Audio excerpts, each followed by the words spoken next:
মুন্সিগঞ্জের টঙ্গীবাড়িতে বৃহস্পতিবার রাত 9:30টার দিকে দ্রুতগতিতে মোটরসাইকেল নিয়ন্ত্রণ হারিয়ে 3 জন নিহত হয়েছেন।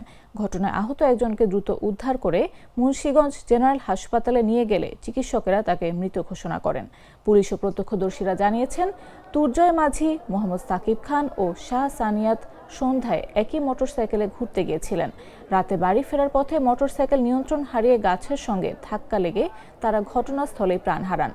টঙ্গীবাড়ি থানার ওসি মোহাম্মদ মনিরুল হক ডাবলু জানিয়েছেন, উচ্চ গতির কারণে এই মর্মান্তিক দুর্ঘটনা ঘটেছে। নিহতদের পরিবারের অভিযোগ না থাকায় মরদেহ স্বজনরা বাড়িতে নিয়ে গেছেন।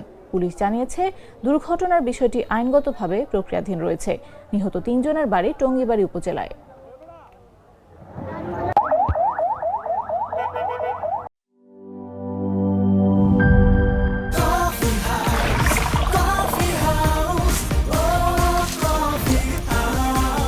কফি হাউস, প্রতি চুমুকে আড্ডা জমে।